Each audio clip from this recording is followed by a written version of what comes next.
आपकी आत्मा कांप जाए।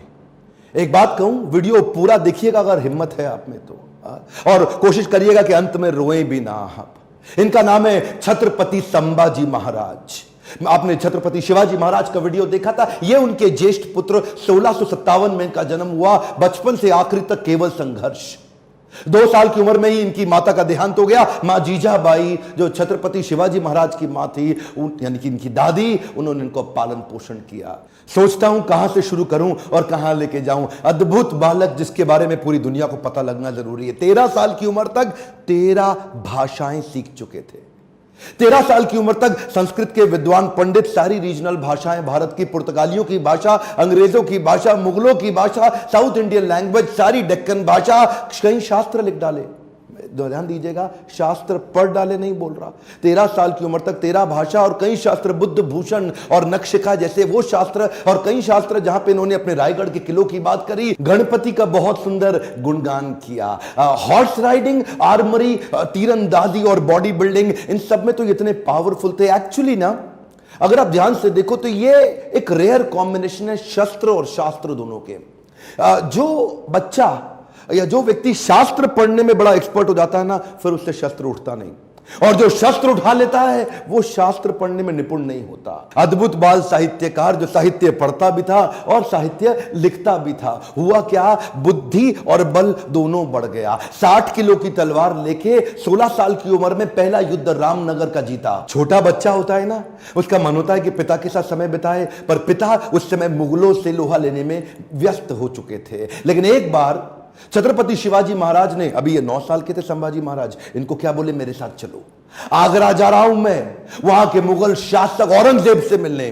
और घोड़े में बिठा के 1250 किलोमीटर, ध्यान दीजिएगा, घोड़े में 1250 किलोमीटर 9 साल का बच्चा पिता के साथ पीछे बैठ करके पहुंच गया आगरा। आगरा में क्या हुआ ये देख के हैरान हो गया, छोटा सा बच्चा। वहां मुगल सल्तनत के राजा उस समय जापना क्या किया, इनकी पहले तो बेइज्जती करी, उसके बाद इनको कारागृह में बंदी बना लिया। ये बच्चा घबराता नहीं था, ये करेज इतना था कि वहीं बैठ के सोचने लगा कैसे निकलूं, कैसे पिता को निकालूं, कैसे निकलूं। पहले तो पिता को बाहर निकाला, कुछ दिनों के बाद खुद भी वहां से गायब हो गया, रायगढ़ पहुंच गया। 10 साल की उम्र में इसको महाराज ऑफ आमेर के पास भेज दिया गया कि कैसे पॉलिटिकल अलायंसेस को और समझ सकें। यही 2 इंसिडेंट इसके लिए बहुत हो गए थे कि कैसे ये समझे, और उसके बाद तैयारी करने लगा। हर सफल शासक के पास कोई ना कोई बुद्धिमान सलाहकार जरूर रहता है।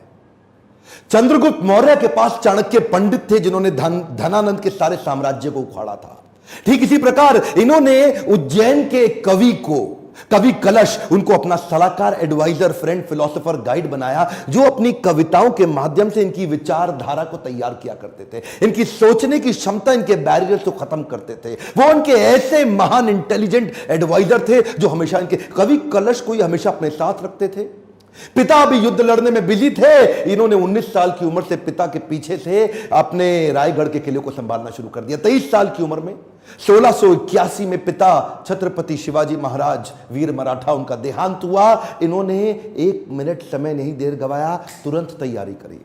तुरंत क्या तैयारी करी, औरंगाबाद में औरंगजेब का सबसे बड़ा किला, और ये सोचने लगे कि हमारे पास आज धन की तो कमी है, और अगर इसके किले को पहली बार में मैं उखाड़ दूं, इनका धन घटेगा, मेरा बढ़ेगा, डबल बेनिफिट। औरंगाबाद की इस बड़ी लूट और बड़ी हार ने औरंगजेब को एकदम हैरान कर दिया। औरंगजेब ने सोचा भी नहीं था कि 23 साल का ही तो बच्चा है ये ऐसा कैसे कर सकता है। और इसने अपने हुसैन अली खान नाम का अपना सबसे बड़ा जनरल, उसको 20,000 हाथी और सैनिकों के साथ, घोड़ों के साथ, पशुओं के साथ भेजा कि इसको खत्म कर। हुसैन अली खान बोला कि 2 दिन में खत्म कराऊंगा, 2 दिन में खत्म। वहां पे मराठा इतने तेज, और इसका जो करेज था ना, इनकी लीडरशिप बड़ी पावरफुल थी। मराठा इकट्ठे हो गए और हुसैन अली खान को 1 साल लगा, कुछ नहीं कर पाया, कई बार उसको मारा। इसने इसको वापस बुलाया और 1680, 81, 82 कई दफा अटैक कराया। अच्छा, एक भी लड़ाई नहीं। एक बात बताएं आपको, पूरे इतिहास के अंदर शायद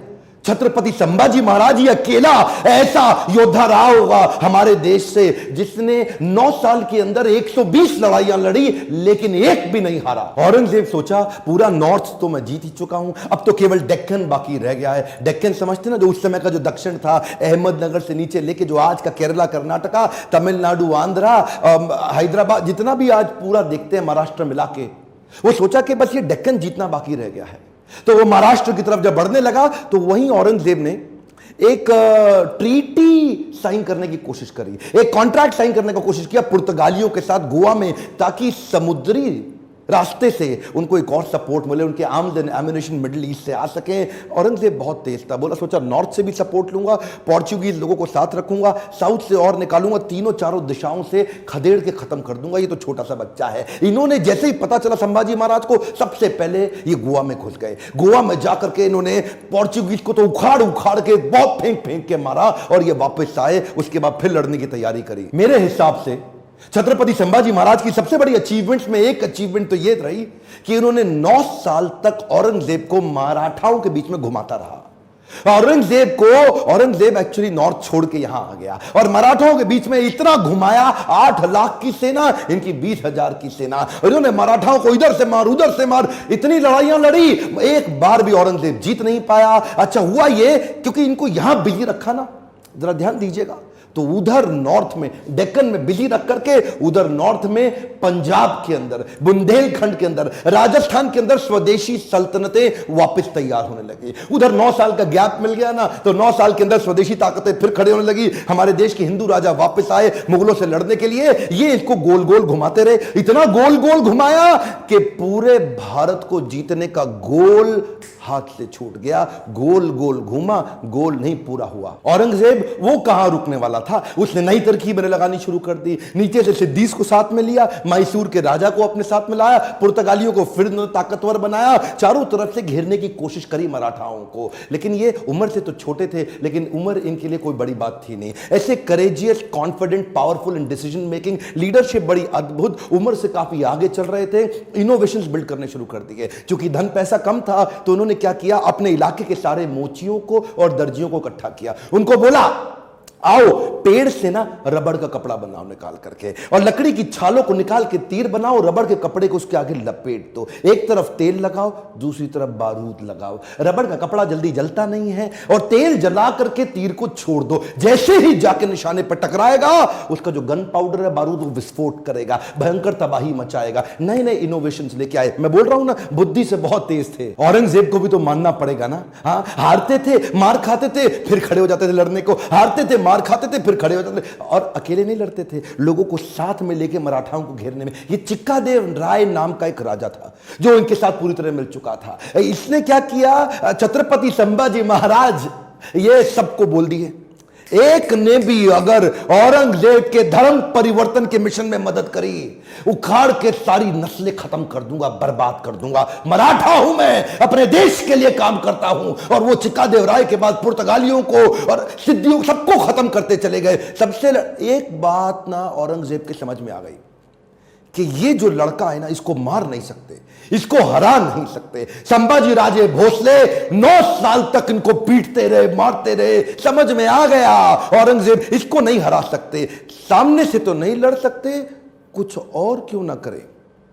और वहीं इनके जो साले साहब थे ना, जो इनकी पत्नी के भाई, संभाजी राजे भोसले की पत्नी के भाई, वो उनको इन्होंने वेतनदारी देने से मना किया। इसकी खबर लग गई। तो वही 1689 का समय, गनोजी शिर्के ने इनको ये एक ना किसी गुप्त मीटिंग के लिए अपने पार्टनर जो उनके कवि कलश, उनके साथ कहीं गए थे संगमेश्वर में।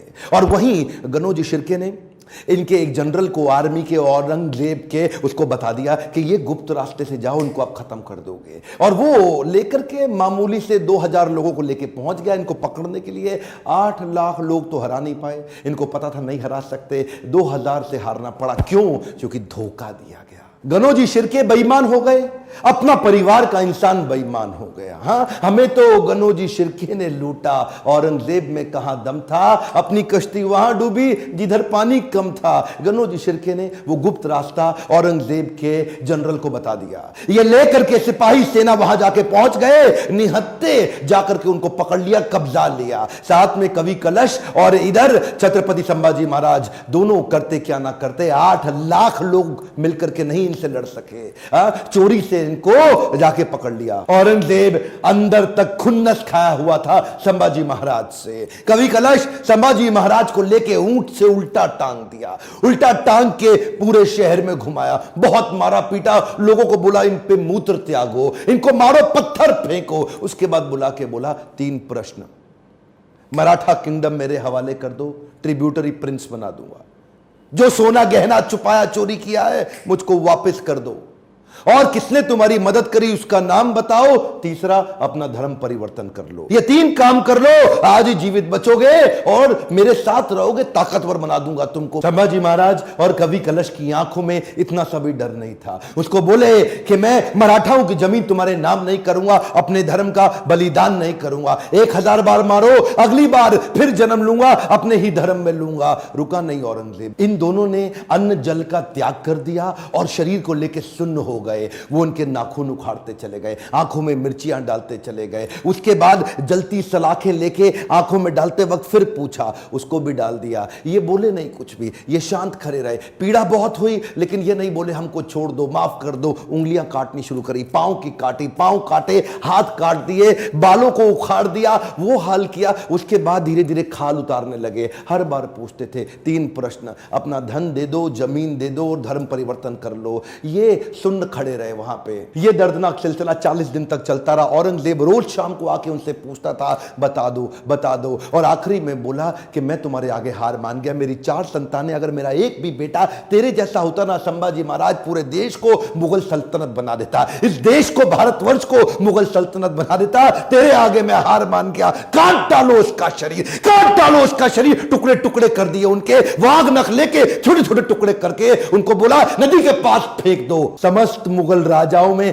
औरंगजेब एक अमानवीय, इनह्यूमन राजा था। बहरहाल मौका मिल गया सारे मराठाओं को एक होने का। उन्होंने शरीर के टुकड़े उठाए शंभूजी महाराज के, उनको सिल के उनका अंतिम संस्कार किया। लेकिन अब हर घर महल बन गया, हर औरत सेना में आ गई, हर पत्ता तीर बन गया। देश धर्म पर मिटने वाला शेर शिवा का छावा था। महापराक्रमी, परम प्रतापी एक ही शंभू राजा था। सारी मराठा कम्युनिटी एक हो गई और उसके बाद दोबारा युद्ध छेड़ा गया। खत्म हो गया दक्कन का सुल्तान बनने का उसका सपना। कुछ ही साल के अंदर वहीं दक्कन की भूमि में मारा गया, वहीं खत्म हो गया। औरंगजेब देश को नहीं जीत पाया। गर्व है मुझे कि मैंने जन्म लिया ऐसे देश में जहां वीर मराठा संभाजी महाराज का जन्म हुआ। पर दुख है मुझे कि देश आज ऐसे वीरों को भूलता चला जा रहा है। आज मेरी, आपकी, हर मराठा की और पूरे देश की जिम्मेदारी है कि इनकी कहानी पूरे देश को पता लगनी चाहिए। इस वीडियो को आग की तरह पूरे देश में फैला दो, बंद मत कर देना। इस वीडियो को शेयर किए बिना लाइक करिए। अगर आपको थोड़ा भी अच्छा लगा कमेंट में मेरे को फीडबैक दीजिए। और किसका वीडियो आप देखना चाहते हैं। मेरे साथ जुड़े रहने के लिए चैनल को सब्सक्राइब करके हर बार इस तरह के वीडियो देखने के लिए दिल से आप सब